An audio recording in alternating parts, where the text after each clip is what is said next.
let's go ahead and move on now to the Las Vegas Raiders, one of the more active teams here in free agency, bringing in guys, cutting guys. And I think this is a really nice mock draft, especially for some of the recent moves that they've made. We are recording this on Thursday, March 16th. This mock draft was made on Sunday, March 12th. And yeah, so before we get into this mock draft, if you guys have not already, please go ahead and like and subscribe and hit that bell notification so you can get notified whenever Tyler and I release new content. And Tyler, let's go ahead. Let's kick this off. Raiders are picking here at 7. Who do we have them taking here? So when we did this mock draft on Sunday, March 12th, and I still stand by this pick, actually. I think that this is still a good pick. We have them going with the 4th quarterback off the board, Will Levis out of Kentucky. Leave a comment, because I'm very curious to hear what the Raider Nation's thoughts are on this. But when I look at the Jimmy G contract, it seemed very similar to me to the contract and the situation that he was in San Francisco. And I think this is an opportunity. You can draft your quarterback in the future. He can be in a Josh McDaniels system for a year or two, however long it takes.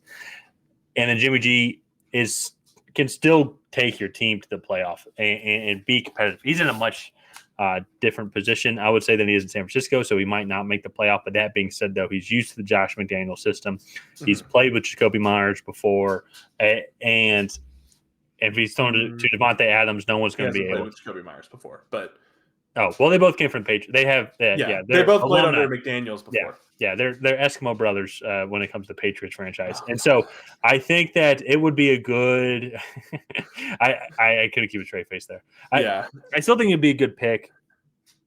I think at this point with signing Jimmy G, I also wouldn't be surprised if maybe they went offensive corner here as well, if we're just being completely honest. I think if they went a Paris Johnson Jr. or if they went to Peter Skoronski, or if whichever the corners between Christian Gonzalez or Devin Witherspoon, or even Joey Porter Jr., like two of those guys still might be there from the cornerback room.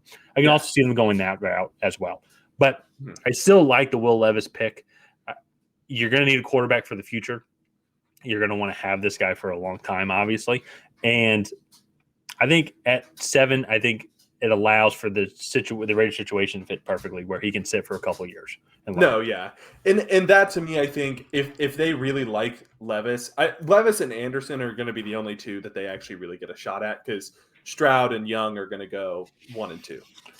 And maybe. I think so. And so I just think Anderson and Levis, if they really like one, I think that they'll have an opportunity to grab either one at 7. And I get it's controversial picking a successor when you just signed a new quarterback, but Jimmy G's contract is very team friendly. I want to say, I don't have the details in front of me, they can cut him in year 3 with little to no cap hit. Mm-hmm.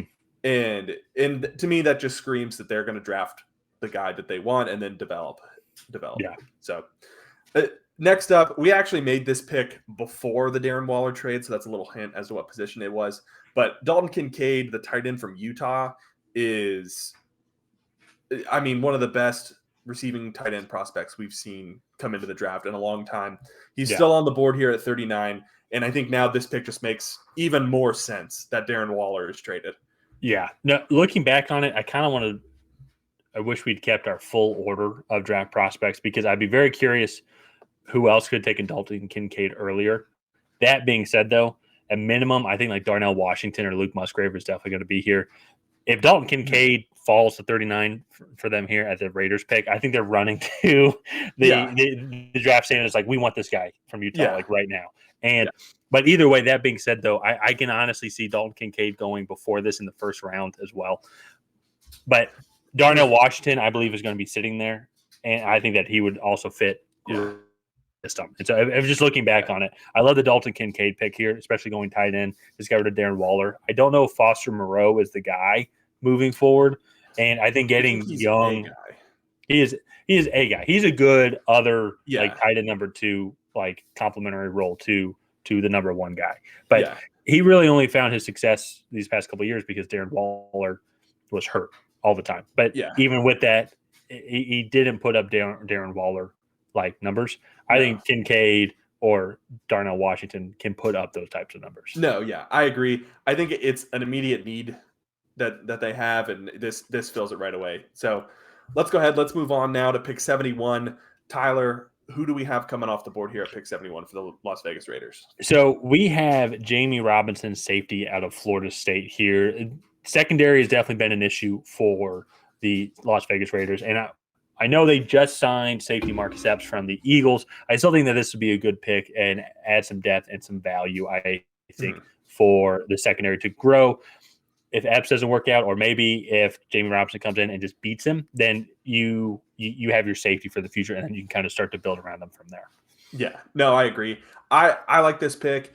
It was kind of one of those things that it's not the most immediate need, but he was the best player available on the board, in my opinion. And I like that. I think it's good value. And yeah, so next off the board, the Raiders are picking at 110. Wide receiver Rashee Rice is who we had. After the Jacoby Myers signing, maybe they go in a different direction here. However, I do still really like the player and the fit. Rashee Rice is a very versatile, athletic wide receiver. He's about 6'2", 200, but he really is more of a big slot, a power slot, kind of what Jacoby Myers is.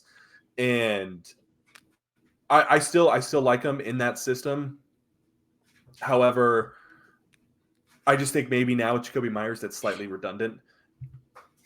So yeah, I can see. And then also too, you have Hunter Renfrow as well. So it's a lot of maybe possession guys. I could maybe see them going with a Bryce Ford Wheaton here instead of Rashee Rice, a big receiver that could be on the outside opposite. Yeah, Devontae Adams potentially if he's still around. But I agree with you. I still like the player. Now with signing Jacoby Myers though, I can agree. Maybe if they go receiver here, maybe it'll be a little bit different route. You could also see them going. They have not addressed the defensive line at this position or at this point, and I think that would also be a potential option here as well. Yeah. So I'll say it one more time. Like the player now, with Jacoby Myers, slightly redundant, but he does bring a little bit more after the catch upside. Yeah.